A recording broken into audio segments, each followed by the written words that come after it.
ഇന്ത്യയുടെ ആത്മാഭിമാനവും പരമാധികാരവും വിദേശ രാജ്യത്തിന് മുന്നിൽ അടിയറവ് വയ്ക്കുകയാണോ? AICC general secretary KC Venugopal ഉയർത്തുന്ന ചോദ്യങ്ങൾ ഇന്ന് ഡൽഹിയിലെ ഭരണസിരാ കേന്ദ്രങ്ങളെ പിടിച്ച് ഉലയ്ക്കുകയാണ്. അമേരിക്കൻ പ്രസിഡന്റിന് മുന്നിൽ ഇന്ത്യൻ പ്രധാനമന്ത്രി കീഴടങ്ങുന്നു എന്ന രൂക്ഷമായ വിമർശനം വെറുമൊരു രാഷ്ട്രീയ പ്രസ്താവനയല്ല, മറിച്ച് രാജ്യത്തിന്റെ ഭാവിയെക്കുറിച്ചുള്ള ആശങ്കയാണ്.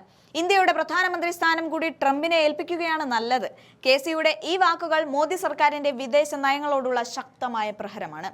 ലോക ചരിത്രത്തിൽ ആദ്യമായാണ് മറ്റൊരു രാജ്യത്തിന്റെ ഭരണത്തലവൻ ഇന്ത്യയുടെ വ്യാപാര കരാറുകൾ പ്രഖ്യാപിക്കുന്നത്. പാർലമെന്റിനെ നോക്കുകുത്തിയാക്കി പ്രതിപക്ഷ നേതാവ് രാഹുൽ ഗാന്ധിയുടെ വായടപ്പിച്ച് തന്ത്രപ്രധാനമായ തീരുമാനങ്ങൾ വിദേശ മണ്ണിൽ തീരുമാനിക്കപ്പെടുന്നു. രാജ്യത്തിന്റെ പരമാധികാരം അടിയറവ് വയ്ക്കുന്നു. പാർലമെന്ററി നടപടിക്രമങ്ങളുടെ ലംഘനം, പ്രതിപക്ഷ നേതാവിനെ സംസാരിക്കാൻ അനുവദിക്കാത്ത ജനാധിപത്യ വിരുദ്ധത, ശബരിമല സ്വർണ്ണക്കൊള്ള കേസിൽ പ്രതികളെ സംരക്ഷിക്കുന്ന അന്വേഷണ അലംഭാവം, അങ്ങനെ നരേന്ദ്രമോദിക്കെതിരെ എണ്ണിയാണ് KC ആഞ്ഞടിച്ചത്. എന്താണ് ഈ വിവാദമായ വ്യാപാര കരാർ എന്നുകൂടി ഒന്ന് ഓടിച്ചു നോക്കാം. ഇന്ത്യ US വ്യാപാര കരാറിൽ ധാരണയായി എന്ന അവകാശവാദവുമായി American president Donald Trump. Truth സോഷ്യലിലൂടെയാണ് ട്രംപ് ഇക്കാര്യം അറിയിച്ചത്. ഇന്ത്യൻ ഉൽപ്പന്നങ്ങൾക്ക് മേലുള്ള താരിഫ് 25% നിന്ന് 18% കുറയ്ക്കുമെന്ന് ട്രംപ് അവകാശപ്പെട്ടു. ഇതുകൂടാതെ റഷ്യൻ എണ്ണയല്ല, വെനസ്വേലയിൽ നിന്ന് ഇന്ത്യ എണ്ണ വാങ്ങുമെന്നും ട്രംപ് അവകാശപ്പെട്ടു. ഇന്ത്യൻ പ്രധാനമന്ത്രി നരേന്ദ്രമോദിയുമായി ഫോണിൽ സംസാരിച്ചതിന് തൊട്ടു പിന്നാലെയായിരുന്നു ട്രംപിന്റെ പ്രഖ്യാപനം. നമ്മുടെ കാര്യങ്ങൾ മറ്റൊരു രാജ്യത്തിന്റെ പരമാധികാരി പറയാൻ മാത്രം ഈ രാജ്യത്തെ മോദി ഒറ്റിക്കൊടുക്കുകയായിരുന്നു. സത്യം പറയുന്നവനെ അടിച്ചമർത്തുന്ന മോദി നയങ്ങൾക്കെതിരെ ആഞ്ഞടിച്ച KC ശബരിമല സ്വർണ്ണക്കൊള്ള കേസിൽ 90 ദിവസമായിട്ടും കുറ്റപത്രം സമർപ്പിക്കാത്തത് ആരെ സംരക്ഷിക്കാനാണ് എന്ന സുപ്രധാന ചോദ്യവും ചോദിക്കുന്നുണ്ട്. നമുക്ക് എന്തായാലും അദ്ദേഹത്തിന്റെ പ്രതികരണത്തിലേക്ക് പോകാം. ഒരു ന്യായീകരണവും ഇല്ല. ഇത് പാർലമെന്റിൽ അല്ലെങ്കിൽ പിന്നെ എവിടെയാണ് ഇത് ചർച്ച ചെയ്യേണ്ടത്? നിങ്ങൾക്ക് നെഹ്റുവിനെ കുറിച്ച് എത്രയോ വർഷങ്ങൾ മുമ്പ് നടന്ന കാര്യങ്ങളെ കുറിച്ച് എത്ര വേണമെങ്കിലും പറയാം. ഇപ്പൊ നടക്കുന്ന കാര്യങ്ങളെ കുറിച്ച് ചർച്ച ചെയ്യാൻ പറ്റില്ല എന്ന് പറയുന്നത് ജനാധിപത്യ വിരുദ്ധമാണ്. ഇതൊന്നും കേട്ടിട്ട് പേടിച്ചോടുന്ന ആളല്ല ഇന്ത്യയിലെ പ്രതിപക്ഷ നേതാവ്, ലോക്സഭയിലെ പ്രതിപക്ഷ നേതാവ് എന്നുള്ള കാര്യം ഇന്നലെ അവർക്ക് ബോധ്യപ്പെട്ടിട്ടുണ്ടാവും.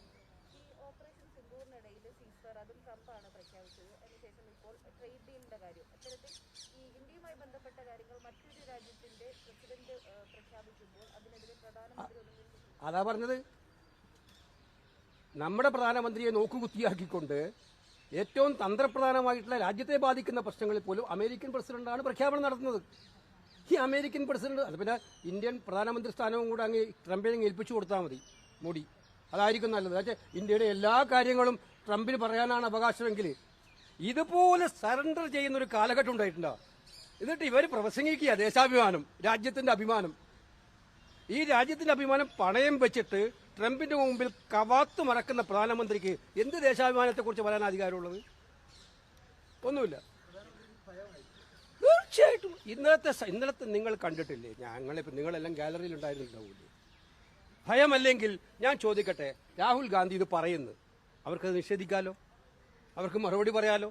അവരുടെ കയ്യിലല്ലേ മൈക്ക് മുഴുവൻ അവർ പറയുന്നിടത്തല്ലേ കൊടുക്കുന്നുള്ളൂ. ഇന്നലെ തന്നെ രാഹുൽ ഗാന്ധിയുടെ പ്രസംഗത്തിനിടയിൽ എത്ര മണിക്കൂറാണ് അവരിടപെട്ടത്? മൈക്ക് മുഴുവൻ അവർക്ക് വേണ്ടിയിട്ടല്ലേ? രാഹുൽ ഗാന്ധി പറയുന്നതിനെതിരായിട്ട് എന്തെങ്കിലും പറയാനുണ്ടെങ്കിൽ അവർക്ക് പറയാമല്ലോ. അത് പറയുന്നതിന് പകരം പ്രസംഗിക്കാനേ പാടില്ല, പ്രതിപക്ഷ നേതാവ് എഴുന്നേക്കാനേ പാടില്ല. റൂൾ 349 എന്താണ്? നിങ്ങൾ ബുക്കോ അതുപോലെ മാസികയോ എല്ലാം കോട്ട് ചെയ്യാൻ പാടില്ല. ഏതവസരത്തിൽ പാടില്ല? നിങ്ങളുടെ ബിസിനസ്സുമായി ബന്ധപ്പെട്ട കാര്യങ്ങളല്ലാത്ത കാര്യങ്ങളിൽ. ഇന്നലത്തെ ബിസിനസ് എന്താണ്? മോഷൻ ഓഫ് താങ്ക്സ്, പ്രസിഡന്റ് അഡ്രസ്സിനെ കുറിച്ചുള്ള ഡിസ്കഷൻ. പ്രസിഡന്റ് അഡ്രസ്സിൽ ഇന്റേണൽ സെക്യൂരിറ്റി പറയുന്നില്ലേ? രാജ്യസുരക്ഷ പറയുന്നില്ലേ? അപ്പോൾ അത് പ്രസിഡന്റ് പ്രസംഗവുമായി ബന്ധപ്പെടാത്ത ഒരു വിഷയമാണോ രാഹുൽ ഗാന്ധി ഉന്നയിച്ചത്? പിന്നെ എങ്ങനെയാണ് റൂൾ 349 ബാധകമാകുന്നത്? പ്രധാനമന്ത്രി പ്രസംഗിക്കുമ്പോൾ 349 ഒന്നുമില്ല. ഇന്നലെ തന്നെ കിരൺ റിജിജു പറഞ്ഞുകൊണ്ടിരിക്കുന്നുണ്ട്, അതിന് 349 ഇല്ല. പ്രതിപക്ഷ നേതാവിന് മാത്രം 349, പ്രതിപക്ഷത്തിന് മാത്രം 349. നിയമവും ചട്ടവും പ്രതിപക്ഷത്തിന് മാത്രമുള്ളതാണോ പാർലമെന്റിൽ? അപ്പൊ പ്രതിപക്ഷത്തിന്റെ വായടക്കുക, അപ്രിയപരമായ സത്യങ്ങൾ പുറത്തു വരാതിരിക്കുക, ഇത് അനുവദിക്കുന്ന പ്രശ്നമില്ല. എന്ത് വില കൊടുത്തും ഈ സത്യങ്ങൾ ഞങ്ങൾ വിളിച്ചു പറയുക തന്നെയും. പാർലമെന്റ് എന്ന് പറയുന്നത് ഡിബേറ്റിന്റെ വേദിയാണ്, അത് ഡിബേറ്റ് ചെയ്യപ്പെടുക തന്നെ വേണം.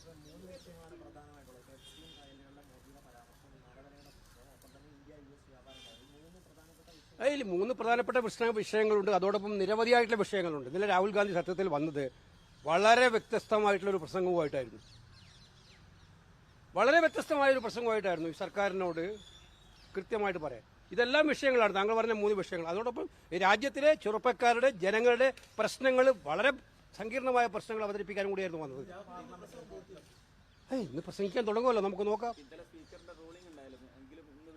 എന്ത് റൂളിങ്? പ്രതിപക്ഷ നേതാവ് പ്രസംഗിക്കാൻ പാടില്ല എന്നാണോ റൂളിങ്? പിന്നെ അങ്ങനെ പറയട്ടെ, പ്രതിപക്ഷ നേതാവ് ഈ പാർലമെന്റിൽ പ്രസംഗിക്കാൻ പാടില്ല, ഇത് റൂളിംഗ് നടന്ന ആ റൂളിംഗ് അനുസരിച്ച് പോകണമെന്നാണോ പറയുന്നത്? ഞങ്ങളിപ്പോൾ ഇപ്പം എം പിമാരുടെ മീറ്റിംഗ് അവിടെ നടക്കാൻ പോകുന്നു. ശബരിമല കേസിലെ ഈ പ്രതികൾക്കെല്ലാം ജാമ്യം കിട്ടുന്ന ഒരു അവസ്ഥയിലേക്ക്, ആ കേസ് തന്നെ ഇല്ലാതാകുന്ന ഒരു അവസ്ഥയിലേക്ക് വരികയാണ്. എന്താണ് അതിനെക്കുറിച്ച്? അത് നേരത്തെ തന്നെ നമ്മൾ പറഞ്ഞതല്ലേ, SITയുടെ മേലെയുള്ള സമ്മർദ്ദം എന്താണെന്ന് ഓരോ ദിവസം കഴിയുന്നത് വ്യക്തമായിക്കൊണ്ടിരിക്കുകയല്ലേ. 90 ദിവസം കഴിഞ്ഞാൽ സ്വാഭാവിക ജാമ്യം കിട്ടുമെന്നുള്ളത് ആർക്കാ അറിയാത്തത്? 90 ദിവസത്തിന് മുമ്പ് ചാർജ് ഷീറ്റ് കൊടുത്തിട്ടില്ല. ഇതൊക്കെ തന്നെ കൃത്യമായിട്ടും പ്രതികളെ സംരക്ഷിക്കാൻ വേണ്ടി SITയുടെ മുകളിൽ സമ്മർദ്ദമാണ്. എന്തായാലും ഹൈക്കോടതി ഇതൊക്കെ നിരീക്ഷിക്കുന്നുണ്ടല്ലോ, എല്ലാ ദിവസവും ഹൈക്കോടതിയിൽ ഒബ്സർവേഷൻ നമ്മൾ കണ്ടുകൊണ്ടിരിക്കുന്നുണ്ട്. ഹൈക്കോടതി തന്നെ രക്ഷിക്കേണ്ടി വരും, ഇക്കാര്യത്തിൽ നടപടി എടുക്കേണ്ടി വരും.